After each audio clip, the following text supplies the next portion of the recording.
Hey kids, this is Pulse Ray Vision coming to you live from Cuatro Cinco Studios in my mom's basement with another reading of Rings of Dust, chapter 21. We're going to jump right into it. If you guys want to check out the project, the crypto project on Pulse Chain, agproject.io, somewhere over here on the screen, you guys can play the game with real cryptocurrency over there. And our Telegram, if you want to just read this or get to this GitHub repository on your own, that would be at t.me/anti-gravity saga. That's our Telegram. So with that being said, let's put myself down here in the wee bit corner and we will start jumping into chapter 21.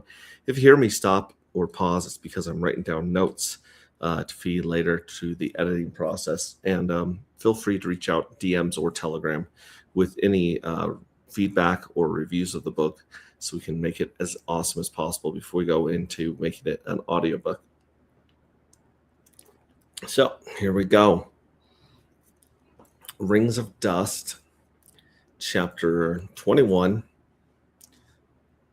The Boarding.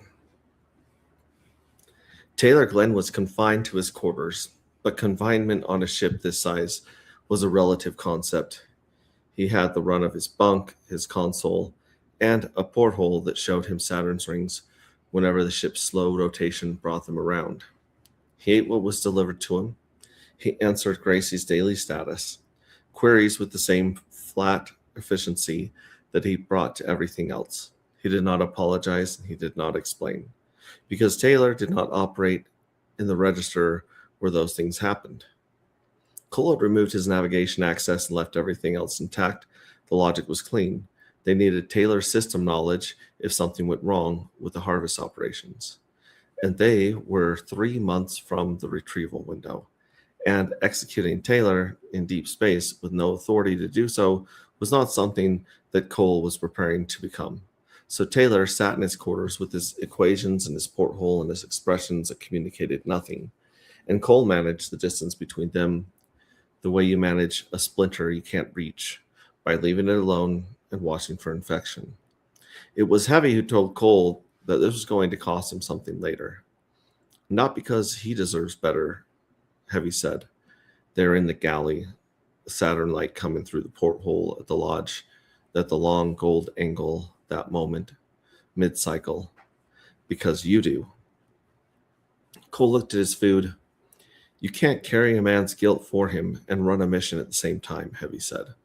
One of those jobs is going to give. Noted, Cole said. Heavy watched him for a moment, then ate his lunch. The harvest was proceeding. After the Bay incident, after the Dark X and the four of them in the new voice in Cole's head that he was still getting acquainted with, the operations had resumed with the careful precision of people who'd been reminded of the stakes. Sam ran the collection sequences. Bitboy operated on 3 limbs and a temporary brace, had been outperforming the functional members of the crew for the last 2 weeks out of what Cole privately suspected was pride. Gracie tracked everything and communicated it to Cole in the low, steady register she had settled into, not the cold, authoritative voice of Iris. Not quite warm either, something in between, professional, present, and occasionally something that might have been concern. Okay, there's a couple things I'll write down here really quickly. Taylor is not going to try and kill the crew till after the harvest is done.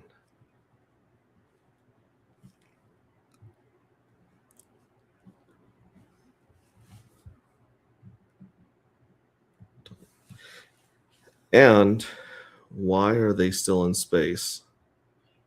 Or why are they still in Saturn for 3 more months?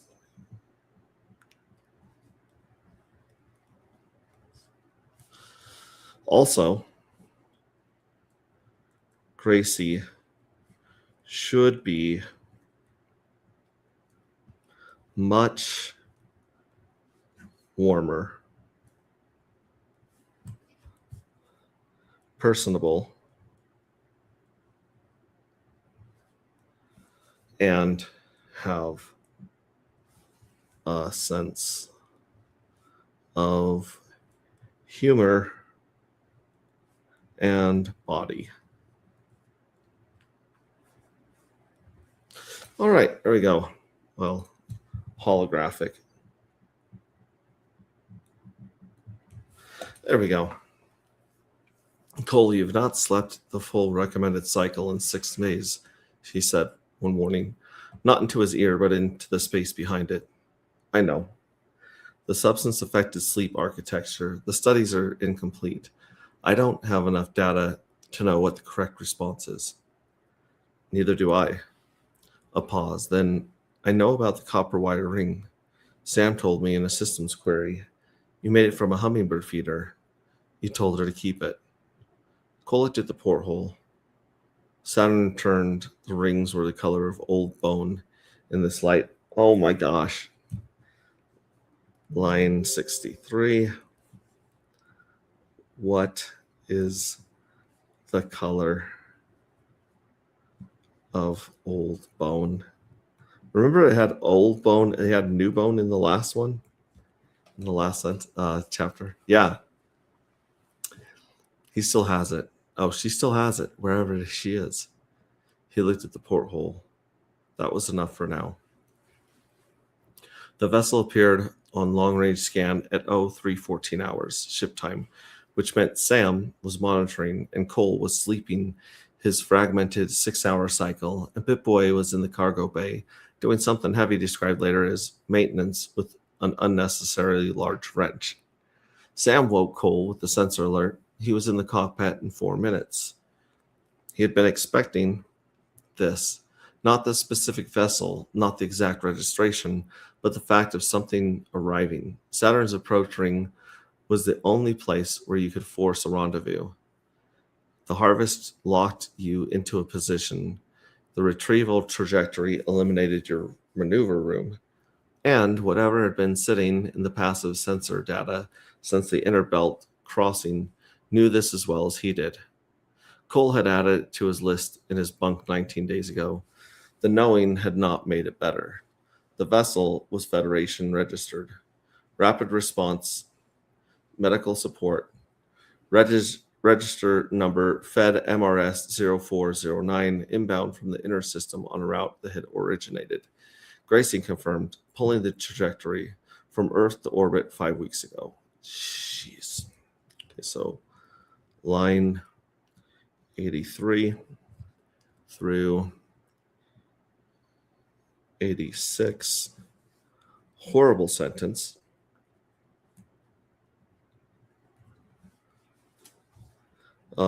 Registration is FedHex 5555.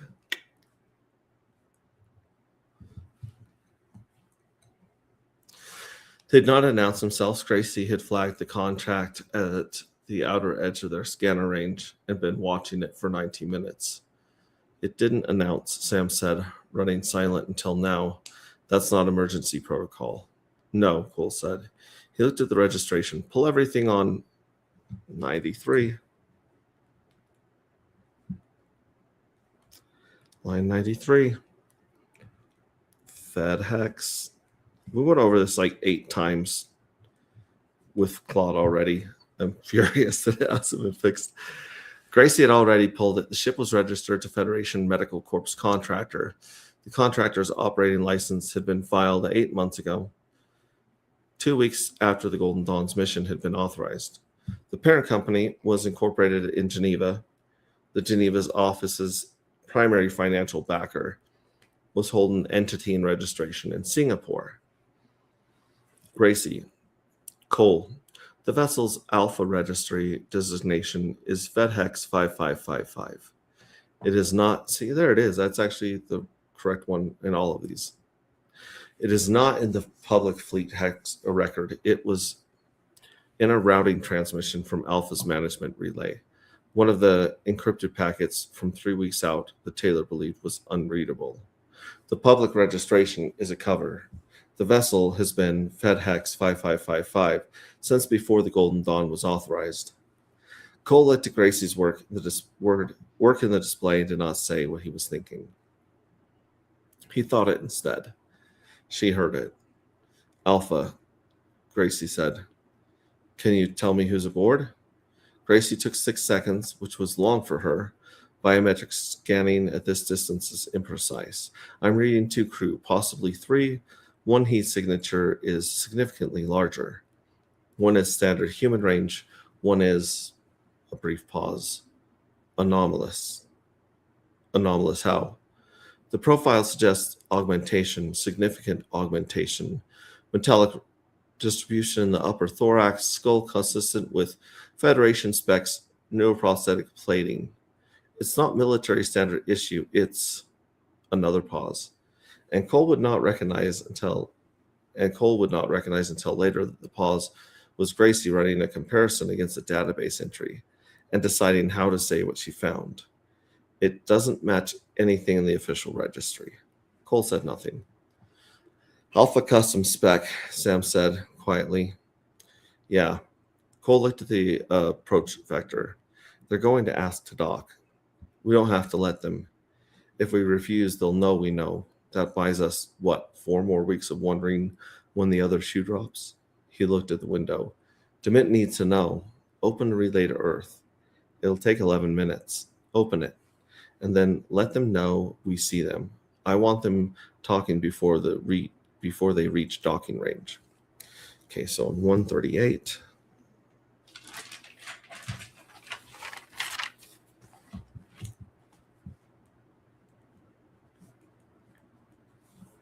It says 11 minutes, but in previous chapters, Sami and Emily have a 90-minute relay.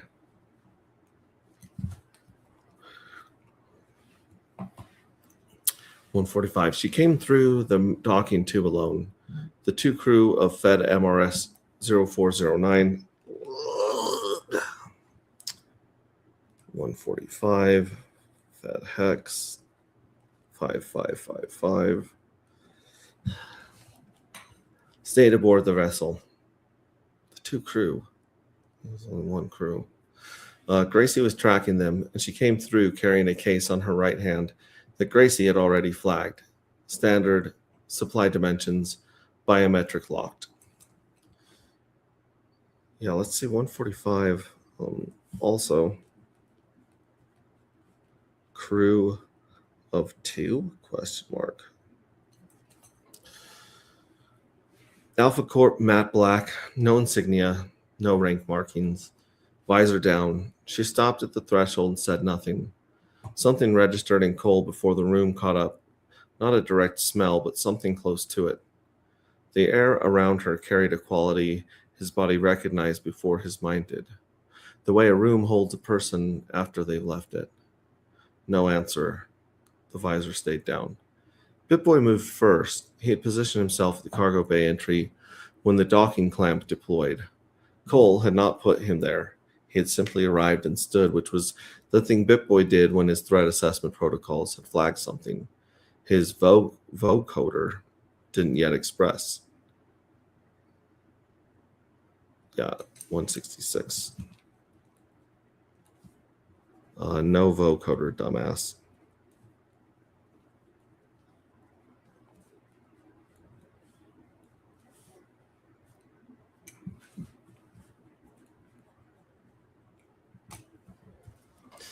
He now walked forward 2 paces, stopped, and fixed the figure with the flat amber attention of his operational scan. His LED eyes cycled. Then he made a sound Cole had never heard from him. Low, keening, the sound of an animal makes when it finds something It lost a long time ago. Heavy looked at BitBoy. He looked at Cole. He looked back at BitBoy. I want it on record, Heavy said, that I have no idea how to file that in any existing threat category. Cole was already looking at the visor. Take it off, he said. The figure did not move. Gracie. I've been running the biometric match since she crossed the docking threshold. A pause. The weight of it landing before the words did. Cole, ask her again. Take off the visor. His voice had gone quieter than it should have been in a room with a standing threat. Please. A beat. The hand came up, the visor released. Cole registered what happened next in fragments. The visor came up. The face beneath it was not a face he expected to see. It was a face that had been mapped over something else. The left side still recognizably, vertiginously. Yeah, we're going to get rid of that word. I don't know what the hell it means. Vertiginously. Cut, replace. Impossibly her. The jawline, the cheekbone, the cast of her eyes. The right side had been replaced, plates the color of gunmetal, following the curve of the skull, framing the right eye, which was no longer the color he knew. The eye itself was enhanced, the iris ringed with a faint bronze indicator, tracking with the precision of something that did not blink the same way the left eye blinked. The skin, where the plating met flesh, was smooth, sealed, the junction invisible except as a faint seam. She understood what the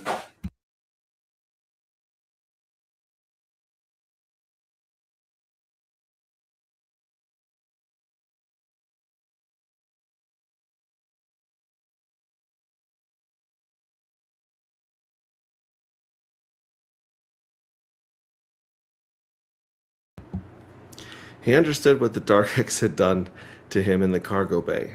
The thing about grief and futures and the sentence he had not yet made sense. There will be a day when you sit beside something coming back in pieces, and you will understand what it took for him to die. The love and the fury at the same time. His mouth opened and he did not say her name.